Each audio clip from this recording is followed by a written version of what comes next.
Para encerrarmos nossas apresentações desse segundo dia, temos a honra de receber a professora Miriam Cristina de Lima, mestre em Administração de Empresas pela Universidade de Fortaleza, pós-graduada em Pesquisa Científica pela Universidade Estadual do Ceará e pós-graduanda em Metodologias da Educação à Distância, Uninasal, e graduada em Biblioteconomia pela Universidade Federal do Ceará. Docente e assessora administrativa no Núcleo de Tecnologias Educacionais na Universidade de Fortaleza, com o tema A atuação do bibliotecário no contexto da virtualização do ensino superior. A professora abordará como temática central a atuação do bibliotecário em instituições de ensino superior, dentro do contexto da sua virtualização do ensino. Destacará conceitos da educação virtual e tratará sobre as competências e os comportamentos informacionais que devem ser desenvolvidos pelo profissional. Seja bem-vinda, professora Miriam.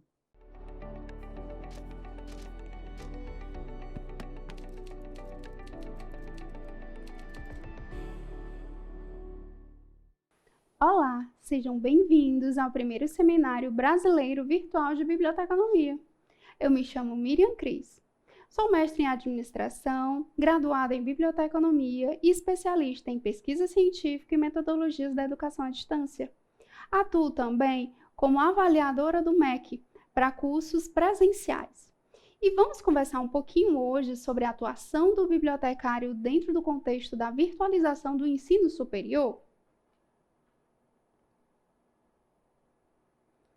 Trago aqui uma nuvem de palavras. Vamos pensar um pouquinho sobre essas palavras? Dentre elas está a virtualização, a sociedade em rede, a competência e o comportamento informacional, o ensino superior e os pontos infocomunicacionais que temos hoje em dia. Dentro deste contexto, eu trago efetivamente a educação à distância, que é o ponto crucial da nossa fala hoje. E o que nós estamos passando nos últimos tempos? Por que vou me referir aos últimos tempos? Porque a virtualização do ensino não é nada tão atual. Ela já vem sendo tratada, debatida num contexto muito mais antigo. Vamos parar para pensar um pouquinho mais quando começou realmente a virtualização do ensino. Lembra daquele momento onde as pessoas recebiam correspondências com os cursos? Isso já era um ensino remoto, se pararmos para pensar. E depois de um certo tempo, chegou o Telecurso 2000. Quem lembra deste momento? Já era realmente os primeiros sinais do ensino virtual, na verdade, do ensino remoto.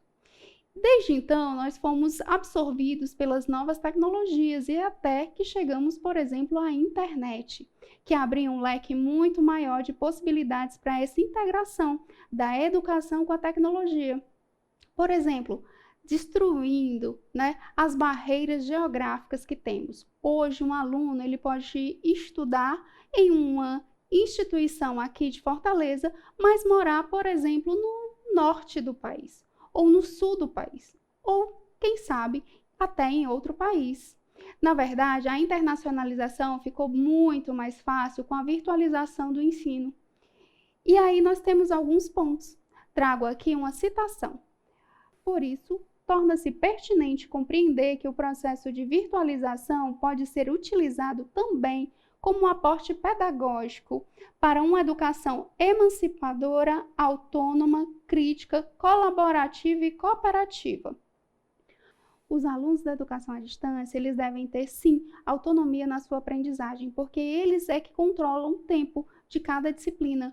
Que momento eles vão dedicar a este estudo? Então, eles têm, sim, que se programar para ter toda uma abordagem dentro de cada disciplina e trazer os seus conhecimentos para a prática. Mas a educação à distância, como ela se encaixa no nosso contexto? De uma forma bem interessante, a educação à distância acaba trazendo um ganho financeiro para os nossos alunos, pois o ticket médio de um valor de uma mensalidade na educação à distância é mais barato. Entenda isso como uma possibilidade de popularizar esse tipo de estudo. A EAD é uma modalidade de educação em que os professores e os alunos estão separados, planejada por uma instituição e que utiliza diversas tecnologias da comunicação. Se pensarmos hoje, todos os nossos alunos querem interagir cada vez mais, por mais que eles estejam distantes. Mas isso pode ser tratado dentro da sua instituição, e a biblioteca ela sempre pode ter uma atuação muito próxima a esses recursos. Trago aqui um autor muito conhecido na educação, que é Perrenot. Dentre os pontos que Perrenot aborda, vamos tratar sobre alguns. Administrar a própria formação contínua é algo muito interessante. Vale tanto para o nosso aluno, como para o nosso docente e para você, bibliotecário. Saber explicitar as próprias práticas. Você sabe explicitar as suas práticas? Você tem uma base de conhecimento dentro do seu setor? De uma forma muito simples, tratar uma base de conhecimento é quando você tem todos os seus processos mapeados. E assim você pode auxiliar num processo mais longitudinal, onde todos os atores dentro da sua instituição conhecem o passo a passo do que você faz. Estabelecer seu próprio balanço de competência e seu programa pessoal de formação contínua. Entendemos que a formação contínua é algo fundamental. Então, por que não instituir dentro do seu grupo de bibliotecários uma matriz de competência? Faça sempre no ano anterior um levantamento das necessidades de conhecimento da sua equipe. Isso é fundamental. Assim você vai fomentar o interesse deles por novos conhecimentos, por novas atividades e possivelmente com a criação de novos produtos. Negociar um projeto de formação comum com os colegas, equipe, escola ou rede. Na biblioteconomia, nós temos muitos grupos onde os profissionais trocam informações. E esses são os ambientes onde pontos importantes devem ser discutidos, como, por exemplo, a forma de empréstimo das obras, as principais bases de dados, os modelos de negócios que estão sendo oferecidos no mercado hoje. Lá você pode trocar ideias e sempre aprender mais. Envolver-se em tarefas em escala de ordem de ensino ou de um sistema educativo. Entenda que o papel do bibliotecário não se restringe à biblioteca.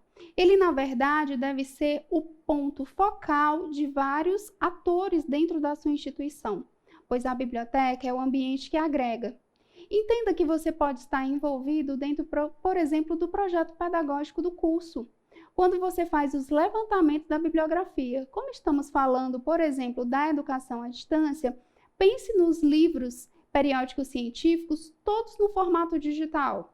Como você pode captar essas informações? Será que realmente tudo é pago? Por que não se fazer valer de tudo que está sendo ofertado, distribuído pela internet? Como, por exemplo, fontes gratuitas, periódicos que são open access, bases de dados que são ofertadas pelo portal de periódicos da CAPES de livre acesso.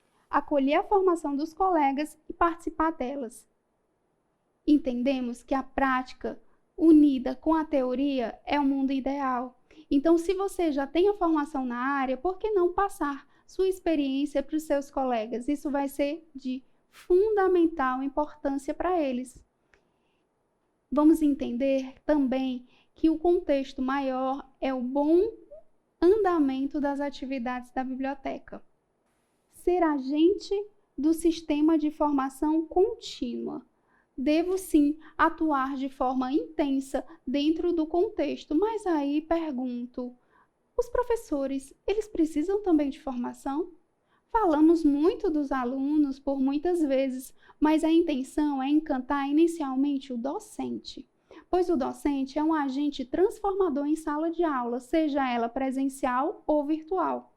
Então, todas as vezes que a biblioteca se aproxima dos docentes, ela está criando um laço com os discentes, com os alunos, porque assim nós temos um companheiro, um colega que vai replicar todo o nosso conhecimento.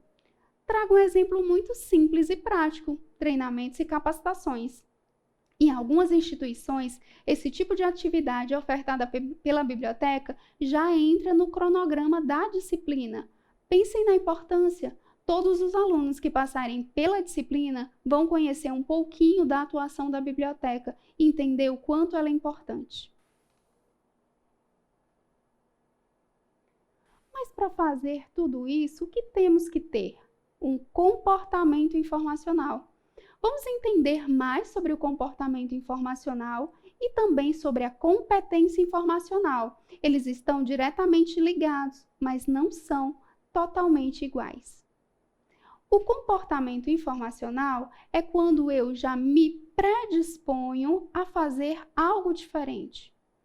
Posso explicar com outras palavras. É quando eu uso uma tecnologia de forma muito intensa, muito prática. Mas será que todas as pessoas têm essa disponibilidade? O comportamento é o primeiro passo para uma competência informacional. Trago aqui as palavras de Bartalo.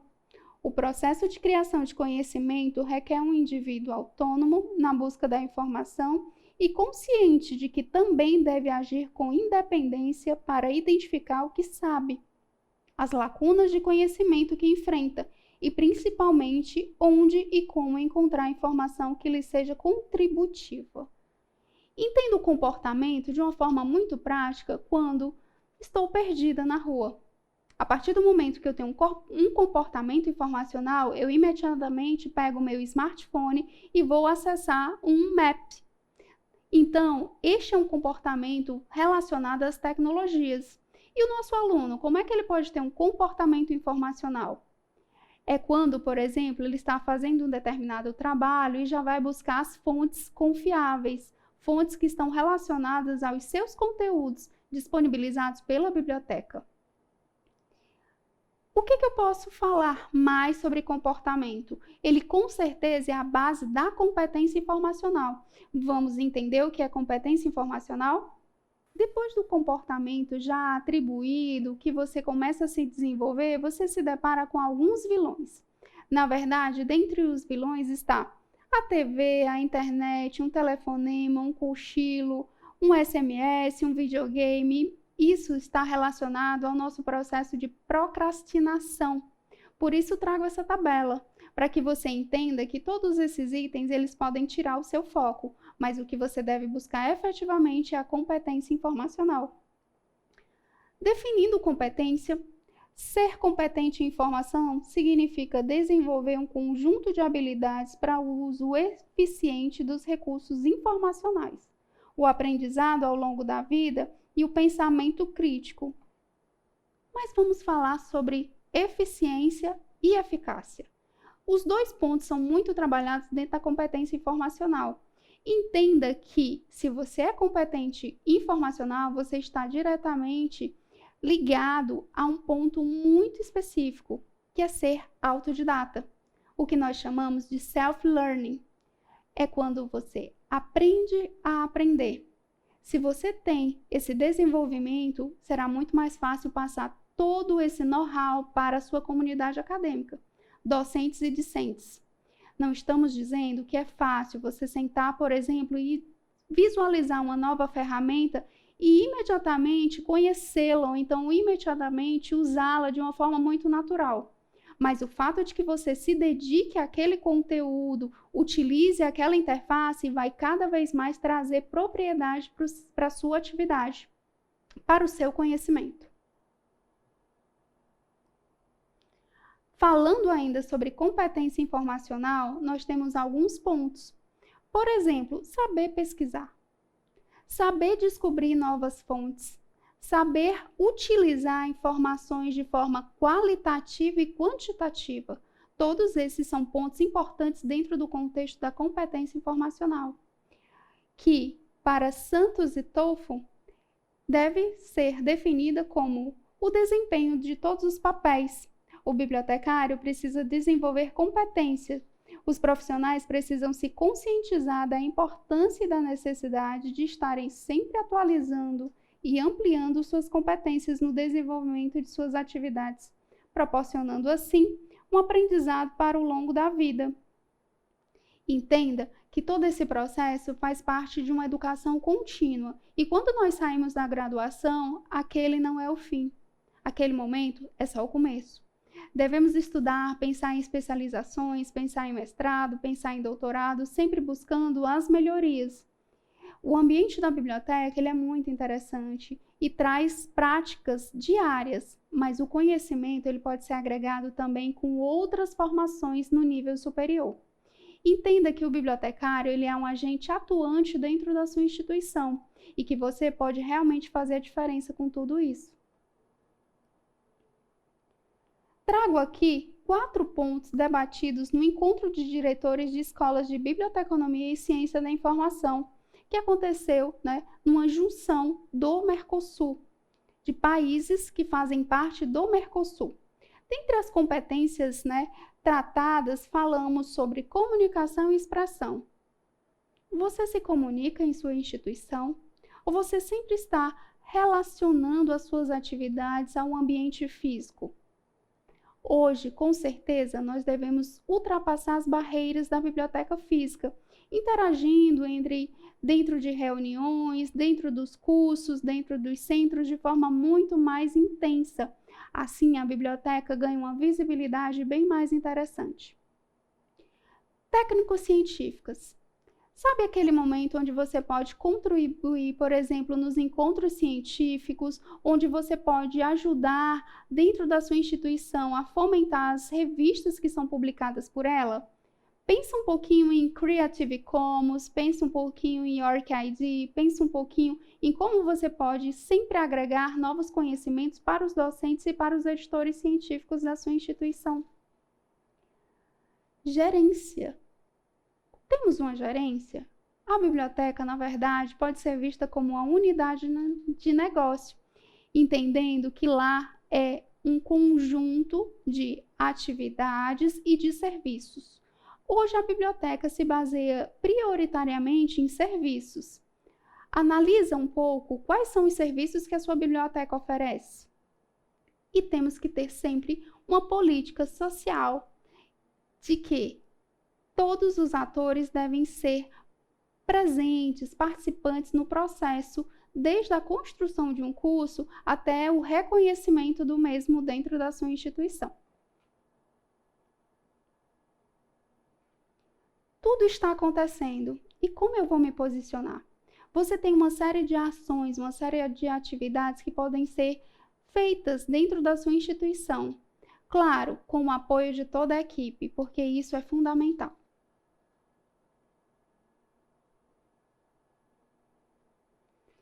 Quais são essas ações? A primeira delas, desenvolver suas ofertas de serviço e desempenhar um papel ainda mais crucial na sua instituição. Tanta discussão com relação ao fim das bibliotecas, que os livros físicos vão acabar e que todos os livros serão digitais. Será? Você acredita? Porque desde 2000 eu escuto que as bibliotecas físicas irão acabar e elas estão aí, encantando a todos. O que nós temos que pensar é em novos serviços e agradar todos os clientes, todos os usuários, seja aquele que gosta da biblioteca física e do livro físico, como aquele que já gosta dos recursos digitais. Mudar, criar serviços mais inovadores e responsivos para atender às necessidades da sua instituição. Por que não pensar diferente? O que é inovador dentro do seu contexto? Pense claramente no que você pode fazer. Por exemplo, quando você pensa na integração do seu catálogo físico com o seu catálogo digital, essa é uma ação inovadora, porque assim você está facilitando a vida do seu usuário. Pense, por exemplo, em um formulário de levantamento bibliográfico que pode ser preenchido de forma digital. Sempre defina prazos e datas para a entrega. Assim, você vai criando um vínculo de confiança com o seu aluno. Se posicionar na vanguarda no fornecimento de informações precisas e confiáveis. A biblioteca, sim, pode ser vista como a unidade informacional da sua instituição. Por exemplo, se um aluno ou um professor tiver dúvidas com relação ao preenchimento do currículo Lattes, se o bibliotecário tem um desenvolvimento dentro do seu contexto relacionado à pesquisa e à ciência, possivelmente ele vai saber dar essas respostas, já que o currículo Lattes, por exemplo, toma por base a produção científica do conhecimento e a atuação. Outras ações, dentre as citadas, o bibliotecário deve fornecer informações precisas e confiáveis. Vamos analisar um pouquinho alguns pontos. Dentre eles, a questão da integridade científica. Converse sempre com os seus alunos sobre a integridade acadêmica e científica.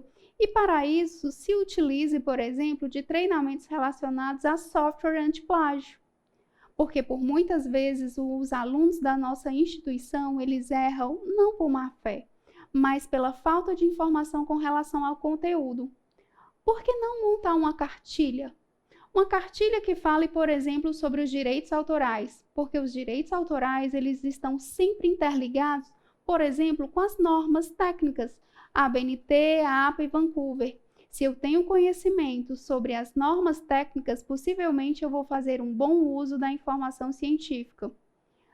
Todas as vezes que eu falo para o meu aluno que eu tenho um mundo de informações, eu tenho que ser muito clara com relação à forma como ele pode utilizá-la.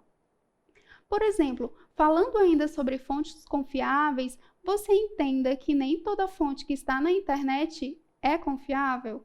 Alguns alunos, eles querem, por exemplo, usar em seus trabalhos acadêmicos blogs e outras fontes que são mais do dia a dia do que científicas.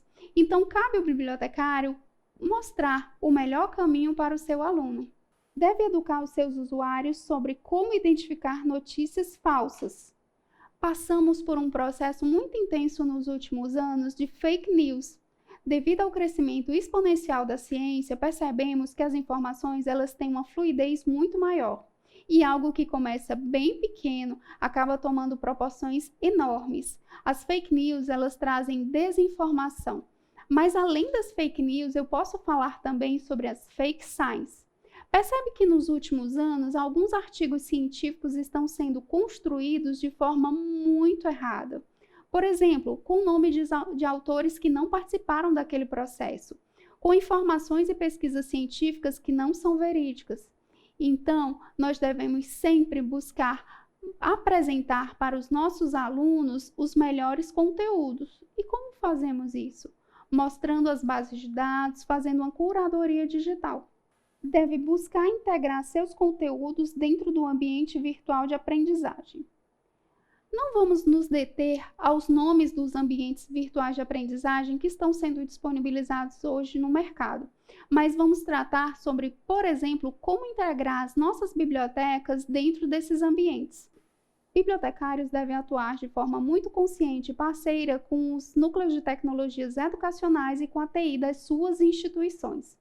Percebe-se que o ambiente virtual de aprendizagem, ele nasce numa proposta de dar ao aluno todo o conteúdo que deve ser visto naquela disciplina. No entanto, nós devemos tentar sempre integrar as nossas bibliotecas, tendo como ponto focal aplicações, tutoriais dentro deste ambiente, para que o aluno se sinta confortável nesta utilização e cada vez próximo à biblioteca, mesmo que não seja a biblioteca física. Por que não pensar num catálogo online? Eu sei que o Ministério da Educação já tem essa decisão e essa cobrança por parte das instituições de ensino superior. Mas vamos além? Pense também em uma ferramenta de descoberta. Por que não juntar o seu catálogo junto com as bases de dados, periódicos científicos que estão sendo assinados ou disponibilizados de forma gratuita? Assim, o seu aluno sempre terá um trabalho bem menor com relação à busca de informações, no sentido de que nós vamos reduzir o número de cliques. Parece brincadeira, mas o número de cliques dentro dos ambientes da internet acaba afastando o nosso aluno. Quanto mais fácil e prático for o processo, mais interessante será para o aluno. Pensamos também no portal de periódicos CAPES, que pode ser acessado pela Café, pode ser acessado por outras formas como o Chibolê, que é uma integração dentro desses contextos e envolve também o SSO, quando o aluno entra no ambiente e automaticamente já consegue acessar outro. As bases de dados, elas podem ser acessadas de qualquer lugar e 24 horas por dia, 7 dias por semana. Essa facilidade acaba atraindo muitos alunos, porque se tratarmos um pouco mais sobre o ambiente físico, sabemos que as bibliotecas dificilmente ficam abertas por 24 horas. Então, o aluno não deixará de acessar a informação se ela estiver disponível na internet. Trazemos aqui um ponto muito interessante que é pergunte ao bibliotecário. Essa aproximação nesse tempo mais complicado que estamos passando traz um aconchego para o nosso aluno. Assim, ele pode falar, por exemplo, com o bibliotecário por e-mail, por chat, pelo WhatsApp. Ele vai entender que a disponibilidade da instituição e da biblioteca é fundamental no processo educacional. Ofertar treinamentos. Pense nas suas capacitações, pense já na competência que você já está adquirindo ao longo da sua vivência enquanto bibliotecário. Por que não transmitir todo esse conhecimento para os nossos alunos? Temos, por exemplo, treinamento de APA, de ABNT, Vancouver, gerenciadores de referência como Mendeley, Zotero, EndNote e vários outros.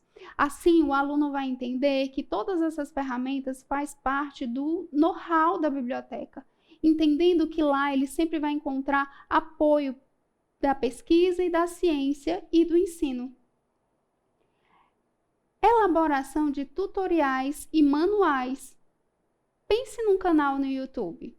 Esse meio acaba sendo muito utilizado porque algumas pessoas elas são mais visuais. Então elas gostam de ver filmes, ver vídeos e o canal do YouTube acaba trazendo um ponto bem interessante que é o tutorial, é o PAP, como você deve fazer. Isso aproxima. Mas outros alunos, eles preferem ler do que assistir vídeos. Então, o manual acaba resolvendo essa questão. Pense nos seus 2 clientes, pense sempre nos seus 2 usuários. Na verdade, toda vez que você sai da caixa, você vê um leque de possibilidades para atuação. Levantamento bibliográfico. Muitos alunos, eles têm dúvidas com relação à busca das fontes de informação nas plataformas internacionais e nacionais. Por mais que a gente entenda que elas são bem parecidas, alguns não têm o que nós falamos no começo desta fala, que é comportamento informacional. Então, eles têm sim uma dificuldade. Se você não consegue atingir todos os públicos da sua instituição, defina um específico. Pode ser, por exemplo, alunos de pós-graduação, professores. Dentro desse contexto, defina prazos e uma forma muito prática para que ele solicite esse levantamento. Assim, você e sua equipe podem levantar todos esses pontos e mandar, por exemplo, por e-mail para toda a sua comunidade acadêmica. Auxílio para aquisição de material informacional e complementar. Temos muitas bases de dados, mas algumas não são relacionadas a periódicos científicos e sim a dados e informações. Por exemplo, a dados numéricos, a dados quantitativos como o DataSUS, ou como Economática e outros fornecedores que dão de uma forma bem específica dados de empresas, dados estatísticos. Ou então, por exemplo, bases relacionadas às engenharias, onde eu tenho de forma muito intensa, itens específicos como fórmulas e cálculos numéricos. Mas o céu é o limite. Vou trazer 3 exemplos que vão fazer a diferença dentro da sua instituição e com certeza encantar todos com a inovação. O primeiro são os chatbots com inteligência artificial. Eu trago dentro de uma base de conhecimento as principais perguntas dos meus alunos e assim eu vou atendê-los de forma imediata. Sei que em um determinado momento nem todas essas perguntas estarão lá listadas e aí é quando o ser humano começa a entrar em ação, porque depois do primeiro atendimento via chatbot, nós podemos ter, por exemplo, um bibliotecário atuando e respondendo de forma muito mais específica o que um chatbot não conseguiu por meio da inteligência artificial. Um outro item bem interessante para aproximar o nosso aluno é a visita virtual. Se você nunca viu uma visita virtual, vale muito a pena. Na verdade, utilizamos sempre câmeras em 360 graus, onde ele vai mapeando todos os cantinhos, todos os ambientes de uma área física. E assim podemos transformar vídeos ou utilizar um óculos de realidade aumentada para ter uma experiência muito mais real dentro da biblioteca. Sabemos que algumas pessoas elas amam o físico e por mais que estejam distantes nesse momento, elas vão querer voltar. E vamos então encantar aquelas pessoas que não conhecem a sua instituição com a visita virtual. Será que hoje, com esse ensino remoto, as práticas ficarão esquecidas? Não, na verdade, nós temos uma série de bases de dados que são relacionadas à utilização em 3D. Que tal falarmos um pouco, por exemplo, sobre as disciplinas de anatomia e fisiologia? O bibliotecário ele pode se apropriar, por exemplo, de uma ferramenta como esta e assim explicar para toda a sua comunidade acadêmica como utilizá-la. Porque a fundamentação e a usabilidade ela pode ser treinada. Você vai encantar não só o professor, mas também todos os alunos. Vamos pensar de forma criativa sobre as opções para expandir os serviços da biblioteca e a atuação do bibliotecário? Todas as vezes que fazemos os exercícios de pensar um pouco no nosso cliente, no nosso usuário, nós estamos tendo um ganho. Um ganho para o bibliotecário, um ganho para a biblioteca e um ganho para a instituição. Mais do que nunca, a inovação faz parte de todo o nosso contexto de atuação da biblioteca. O que não queremos é que as bibliotecas fiquem esquecidas. Na verdade, a biblioteca tem que ser sempre uma vitrine e um modelo de educação, pois lá está a informação e o conhecimento. Muito obrigada. Gostaríamos de agradecer à professora Miriam pela excelente contribuição. Muito obrigada. Com essa apresentação, chegamos ao final do segundo dia de nosso seminário. Mais uma vez, compartilhamos através de nossos convidados muitos conhecimentos e aprendizados. Voltaremos amanhã, às 9 horas, com muito mais. Vamos ver a programação de amanhã?